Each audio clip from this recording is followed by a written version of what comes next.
नमस्कार प्यारे विद्यार्थियों, आपके लिए बहुत बढ़िया खुशखबरी है कि जो एसएससी जीडी के 24,000 प्लस पद थे वो बढ़ करके डबल हो गए। विद्यार्थियों, कितनी बढ़िया न्यूज़ है आपके लिए। डबल पद हो गए, वैकेंसी डबल हो गई। जहां जहां पद थे 24,000 वहां हो गए डबल। अब आप देखिए, पूरी सूचना देखिए। एसएससी जीडी 2022 खुशखबरी, पद बढ़कर हुए दुगने और अब हमारा सिलेक्शन पक्का। अब हमारा सिलेक्शन होगा पक्का। देखिए विद्यार्थियों, ये आपके सामने ये नोटिफिकेशन जारी हुआ है। ये 25 नवंबर 2022 को रात को ही कल जारी हुआ है। 12 बजे से पहले पहले जारी हुआ है। आज 26 नवंबर है, कल का नोटिफिकेशन है ये। और इसमें आप देखिए, आराम से समझिए प्यारे विद्यार्थियों। टोटल पद कितने हैं? टोटल पद 45,284। टोटल पद कितने हो चुके हैं? 45,284 पद हो गए विद्यार्थियों। कितनी अच्छी न्यूज आई है आपके लिए, बड़ी अच्छी न्यूज है। सुबह सुबह आज की सबसे महत्वपूर्ण न्यूज जो एसएससी जीडी की भाई बहन तैयारी कर रहे हैं या जो करना चाहते हैं उनके लिए सबसे अच्छी न्यूज है। अब देखो, बीएसएफ के अंदर प्यारे विद्यार्थियों, बीएसएफ में जो पहले 10,000 प्लस पद थे, अब पद हो गए बढ़कर 20,765। बीएसएफ के पद कितने हो गए? 20,765 पद हो गए। हाँ, अब देखिए, उसके बाद में सीआईएसएफ के पिछले जो अभी इससे पहले जो नोटिफिकेशन जारी हुआ था उसमें मात्र 100 पद थे। सीआईएसएफ में 100 पद थे और बढ़ करके कितने हो गए? 5,914 पद हो गए विद्यार्थियों। इस प्रकार आप कैटेगरी वाइज सबके देख सकते हो। सीआरपीएफ 11,169 पोस्ट है। एसएसबी 2,167 पोस्ट है। उसके बाद में आईटीबीपी, इसके 1,787 पद हो गए हैं। उसके बाद में एआरएसएसएफ, इनके 3,153 पद है। और टोटल जो पद है विद्यार्थियों, टोटल पद यदि हम मिला दें तो टोटल पद हो गए 45,284। 45,284। जी हाँ, आपको सुनाई तो अच्छे से दे रहा है ना, 45,284 विद्यार्थियों। पिछली बार जो एसएससी जीडी की भर्ती हुई थी उसमें लगभग 25,000 पद थे। 25,000 पद थे। इस भर्ती में है 45,000 प्लस पद। तो ये आपके लिए बहुत अच्छी न्यूज है। जो भाई बहन तैयारी कर रहे हैं, जो सीरियस तैयारी कर रहे हैं, वो तो आज फूले नहीं समाएंगे। जो ठीक ठीक तैयारी कर रहे थे उनके लिए भी अच्छी न्यूज है। पर जो अभी ढीले हुए बैठे हुए थे, बिल्कुल ढीले थे, जिनको लग रहा था 25,000 पद है, तो देखिए अब 45,000 प्लस पद हो गए हैं। अब अपने तैयारी में कोई कमी नहीं रखें। एग्जाम की जो डेट है विद्यार्थियों, जो एग्जाम की डेट है वो भी घोषित हो चुकी है। अब मेन बात यह है कि आपका एग्जाम कब होगा। एग्जाम की डेट भी घोषित हो चुकी है प्यारे विद्यार्थियों। एग्जाम की डेट भी घोषित हो चुकी है। और जो आपका एग्जाम होने वाला है वो होगा 10 जनवरी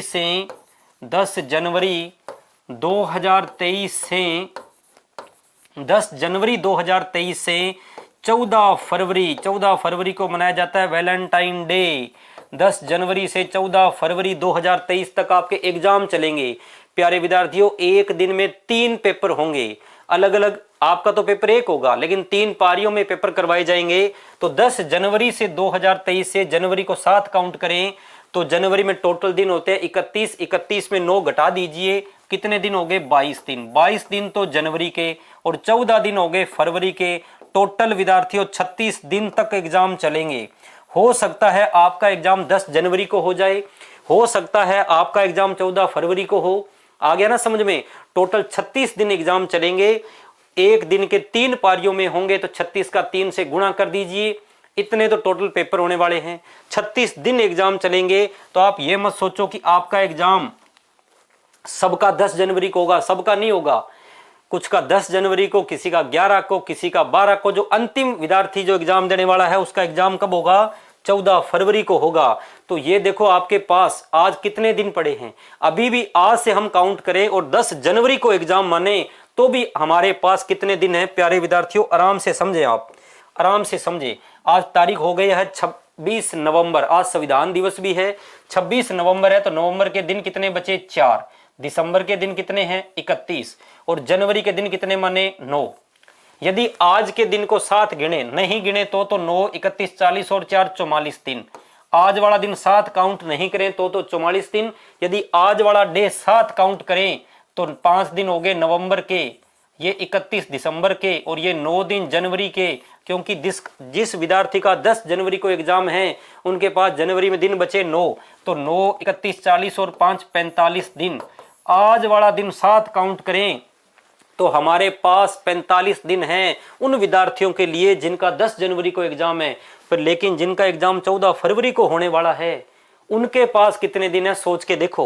उनके पास जनवरी के 21 दिन और ऐड कर दो और फरवरी के 13 दिन और ऐड कर दो आप, तो टोटल कितने हो गए 45, 55, 65, 65 और 14 75 और 79 दिन है विद्यार्थियों उनके पास। टोटल 79 दिन है किनके पास, जिनका एग्जाम होगा 14 फरवरी को। आ गया ना समझ में।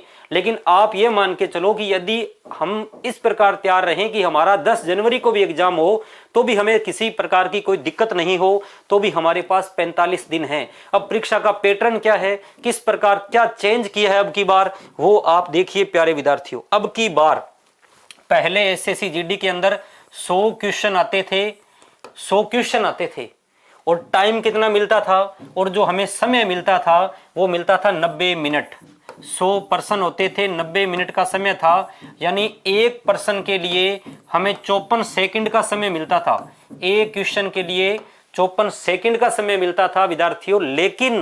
लेकिन अब की बार क्या चेंज हुआ, अब आपके एसएससी जीडी में टोटल क्वेश्चन आएंगे 80 क्वेश्चन 80 आएंगे और समय मिलेगा आपको 60 मिनट। समय कितना मिलेगा, 60 मिनट का समय मिलेगा। तो अब समय की यहाँ पे थोड़ी कमी है, तो अब आपको एक क्वेश्चन के लिए 45 सेकंड का समय मिलेगा। पहले मिलता था 54, अब मिलेगा 45। पहले 5, 4 यानी 54 सेकंड का समय था, अब 54 का उल्टा हो गया, 45 सेकंड का समय मिलेगा आपको एक क्वेश्चन के लिए। एक क्वेश्चन के लिए समय कितना है 45 सेकंड। अब इसमें 4 पार्ट आएंगे। हम किस प्रकार तैयारी करें, तो इतनी बड़ी खुशखबरी को हम रियल खुशखबरी में बदल दें। पद तो बढ़ गए लेकिन हमारा सिलेक्शन पक्का हो, तो अब आप आराम से देखिए विद्यार्थियों, इसमें 20 प्रश्न आएंगे विद्यार्थियों आपके रीजनिंग के, 20 क्वेश्चन आएंगे रीजनिंग के, और जो 20 क्वेश्चन आएंगे वो आएंगे गणित के, मैथ के। 20 क्वेश्चन गणित के, 20 प्रश्न आपके आएंगे विद्यार्थियों हिंदी के, और जो 20 प्रश्न बचे वो आएंगे जीके के, जीके प्लस करंट जीके। आ गया समझ में। अब आप आराम से समझे, रीजनिंग में 20%, गणित के 20%, हिंदी के 20% और जीके और करंट जीके के 20%, यानी टोटल क्वेश्चन हो गए 80। अब कितने परसेंट लगभग हमारे सही हो जाए कि हमारा सिलेक्शन हो जाए, तो विद्यार्थियों आराम से समझना, बहुत बढ़िया बात बता रहा हूं। यदि आपके 80 में से 60 क्वेश्चन लगभग सही हो जाते हैं, 80 में से 60% सही हो जाते हैं, तो आपका सिलेक्शन पक्का है, आपका सिलेक्शन पक्का है। इससे ज्यादा कट ऑफ नहीं जाती है। आज तक भी जब आसान पेपर आते थे, 100 नंबर का पेपर होता था, तब कट ऑफ 80 जाती थी। तो अब तो पेपर ही 80 नंबर का है, तो 80 में से 60 जिनके आते हैं उन भाइयों का पक्का सिलेक्शन। और भाइयों की बात करें यानी छात्राओं की बात करें, लड़कियों की मेरिट की बात करें, तो उनकी मेरिट तो इससे भी कम रहने वाली है। तो आपको इस प्रकार तैयारी करनी है कि हमारे 60 नंबर कैसे आ सकते हैं, क्योंकि हमारे पास एग्जाम में टाइम कितना होगा 60 मिनट। क्वेश्चन सही कितने होने चाहिए, लगभग 60 मिनट में 60 क्वेश्चन सही होने चाहिए। इसके लिए आपको तरीका अपनाना पड़ेगा कि हम कैसे पढ़ें कि हमारे 60 क्वेश्चन 60 मिनट में सही हो जाए। तो विद्यार्थियों सबसे ज्यादा आप ध्यान किस पे दें, हिंदी पे। हिंदी में आपके 20 में से लगभग 20 सही होने का प्रयास, 19-20 सही होने चाहिए। कम से कम बात करूं तो 19 और ज्यादा से ज्यादा 20 हिंदी में आता क्या है, संधि नहीं आती, समास नहीं आता, उपसर्ग नहीं आता, प्रत्यय नहीं आता, आता है विलोम शब्द, मुहावरे, लोकोक्ति, शुद्ध शब्द, वाक्य शुद्धि, वाक्यांश के लिए एक शब्द, पर्यायवाची, युग्म शब्द, ये आते हैं आसान क्वेश्चन। एक गद्यांश आता है 5% उसके आते हैं। तो हिंदी के अंदर आपके 20 में से 20% सही हो सकते हैं। आप अच्छी तैयारी करें, पिछले पेपर का अध्ययन करें। उसके बाद में बात करें विद्यार्थियों दूसरे नंबर पे आपके रीजनिंग में कम से कम बात करूं 18%, 20 में से 19 और ज्यादा से ज्यादा 20 से ज्यादा तो हो नहीं सकते क्योंकि 20 नंबर का पेपर है। 18, 19, 20% आपके रीजनिंग में सही हो सकते हैं। तो इधर देखो, अगर आपके हिंदी में 19% सही होते हैं, रीजनिंग में 18% सही होते हैं, कितने हो गए 19 और 18 कितने हो गए 37। जीके के अंदर बात करें विद्यार्थियों, जीके के अंदर बात करें तो लगभग यदि आपके 15% सही हो जाते हैं फिर तो बहुत अच्छी बात है। यदि 14 भी होते हैं 13 भी होते हैं तो भी चलेगा। एक बार 15% ले लीजिए। और गणित में यदि आपके 20 में से 10 क्वेश्चन सही होते हैं, 20 में से 10, हो सकता है आपको आ तो सारे रही हो, आ तो सब रहे हो, लेकिन वहां पे टाइम नहीं मिलेगा। 20 में से 10% होते हैं तो अब आप टोटल निकाल लीजिए, ये 60 से ज्यादा बनेगा आंकड़ा। 18 10 28 38 48 एक घटा दिया 47 57 और 5 62, ये होते हैं 62 नंबर। दुनिया की कोई ताकत आपका सिलेक्शन नहीं रोकेगी यदि इतने नंबर आते हैं। अब देखो, यदि यहां पर आपके 13 नंबर भी आते हैं जीके वाले पोर्शन में तो भी आपके नंबर कितने हो गए 60। इस प्रकार की रणनीति अपनानी है कि गणित में हमारे 10% सही हो जाए। ज्यादा होते हैं तो कोई नुकसान नहीं है। मान लो आपका गणित सब्जेक्ट बहुत अच्छा है, यदि आपके गणित में 15% सही होते हैं तो आप मेरिट में आओगे। लेकिन मैं कह रहा हूं जिनको गणित से डर लग रहा है, गणित का पेपर टफ आएगा, सबसे टफ पेपर किसका होता है गणित का। गणित में आप 10 कर लो, बाकी वाले में सही कर लो, नंबर बराबर मिलने हैं, आपको नंबर बराबर मिलने हैं। तो इस प्रकार आपकी रणनीति अपनाएं कि हमारे रीजनिंग में 18 सही हो जाए कम से कम, गणित में 10 हो जाए, ज्यादा होते हैं अच्छी बात है, हिंदी में 19-20 सही हो जाए, जीके में 15, और जीके में 20 में से 10% प्यारे विद्यार्थियों, 20 में से 10% करंट जीके से संबंधित आएंगे। करंट जीके और साइंस के मिला के 10% आएंगे, ध्यान रखना आप। बाकी जो 10% है उसमें ज्योग्राफी है इंडिया और वर्ल्ड की, हिस्ट्री है इंडिया और वर्ल्ड की, संविधान है भारत का, ये आएंगे। किसी देश का नृत्य पूछ लेंगे, लेकिन 10% करंट और साइंस के आएंगे। करंट जीके राजस्थान का नहीं, करंट जीके आपके इंडिया और वर्ल्ड का आएगा। इस प्रकार तैयारी करें। अब सबसे पहले आपको क्या करना है, सबसे पहले 2021 के अंदर जो पेपर हुए थे उन पेपरों को पढ़ना है आपको, उन पेपर को अच्छे से पढ़ना है। एक भी क्वेश्चन ऐसा नहीं होना चाहिए जो आपको उनमें से आता नहीं है, चाहे वो इंडिया जीके का हो, चाहे वो हिंदी का हो, चाहे वो रीजनिंग का हो, चाहे मैथ का हो। पेपर में समय कम है, अगर टाइम कम है तो हम सारे पर्सन नहीं अटेंड कर पाएंगे। 80 में से 60% सही करने हैं मान लो लगभग। लेकिन अब आपके घर पे टाइम की कोई कमी नहीं है, यहां आपको सारे क्वेश्चन करने हैं। मैथ के सारे पर्सन कर दो, रीजनिंग के कर दो, हिंदी के कर दो, जीके के कर दो।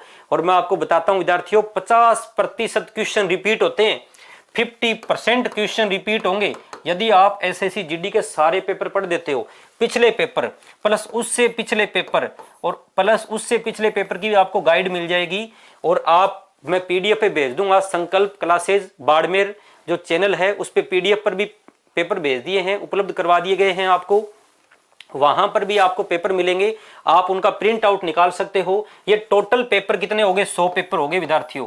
पहले एक पेपर के अंदर 100 क्वेश्चन आते थे, तो ये क्वेश्चन कितने हो गए, ये क्वेश्चन हो गए 10,000। कितने क्वेश्चन हो गए 10,000 पर्सन हो गए। और 10,000 पर्सन आपके एग्जाम में कितने पर्सन आने हैं 80% आने हैं। आपके एग्जाम में 80% आने हैं। टोटल पर्सन आपने कितने पढ़ दिए 10,000 पर्सन पढ़ दिए। 40% सेम टू सेम मिलेंगे। और यदि नहीं मिले तो मेरे पास आ जाना और कह देना कि सर हमने 10,000 पर्सेंट पढ़े, आप कह रहे थे 50% पर्सन रिपीट होंगे, रिपीट नहीं हुए। ऐसा हो नहीं सकता, ऐसा हो नहीं सकता। तो आप मेरी बात पे विश्वास करें, पिछले पेपर पढ़ें, नया पर्सन आएगा वो करंट जीके का आएगा, करंट जीके रिपीट नहीं होगा। बाकी रीजनिंग में, गणित में, हिंदी में, संविधान में, ज्योग्राफी में, हिस्ट्री में, पॉलिटी में सेम पर्सन आएंगे। अब आप यदि रणनीति बना के तैयारी करोगे तो आपका पक्का सिलेक्शन है, पक्का सिलेक्शन है। आप 1.5 महीने सीरियस तैयारी करके भी नौकरी लग सकते हो। मौका है आपके पास, आपको सोचना है कि आपको क्या करना है। इतनी बड़ी बड़ी भर्तियां बार बार नहीं आती और देश की सेवा करने के मौके बार बार नहीं मिलेंगे आपको। इसलिए तैयार हो जाओ, आप तैयार हो जाओ, आज से ही कमर कस लो। जो सोच रहे थे सर पद 25,000 है, विद्यार्थियों पद तो 25,000 भी बहुत होते हैं, लेकिन आपके लिए डबल खुशखबरी हो गई। जब 45,000 पद हो गए तो पीछे नहीं रहना है, कमर कस लीजिए आप। हाँ, अब देखिए आप, ये जो पिछले बार सिलेक्शन हुए ये आपके भाई बहन हैं, इनको आप अच्छे से जानते होंगे। इंदु बाना, हाँ काफी मेहनती इंटेलिजेंट स्टूडेंट है ये, जिनका सिलेक्शन हुआ है। राजेंद्र सारण, जितेंद्र गिरी, ओम प्रकाश, मूलाराम जी, श्रवण साहू, जीवाराम जी मूल सिंह, ओम प्रकाश, कैलाश राम, रमेश बांगड़वा, रामदेव, गोगी चौधरी, अरविंद कुमार, रणजीत सिंह राजपुरोहित और भी बहुत सारे भाई बहन हैं जिनकी यहाँ पे फोटो नहीं लगी हुई है। हाँ, उनकी भी फोटो आपको टेलीग्राम पे डाल देंगे जो सिलेक्शन जिनका हो चुका है। अब मजे की बात क्या है, जो बीएसएफ में नौकरी लगे वो बाड़मेर के विद्यार्थी और पोस्टिंग कहाँ है, जैसलमेर। अच्छी बात है ना, घर के पास ही है, ज़्यादा दूर भी नहीं है, तो आपके लिए भी मौका है। और जो राजस्थान के कोने कोने से मेरे को देख रहे हैं उनके लिए भी मौका है। ऑफलाइन बैच विद्यार्थियों चल रहा है जिसका टाइम है सुबह 7 से 12 बजे तक। एसएससी जीडी का ऑफलाइन बैच चल रहा है 7 से 12 बजे तक।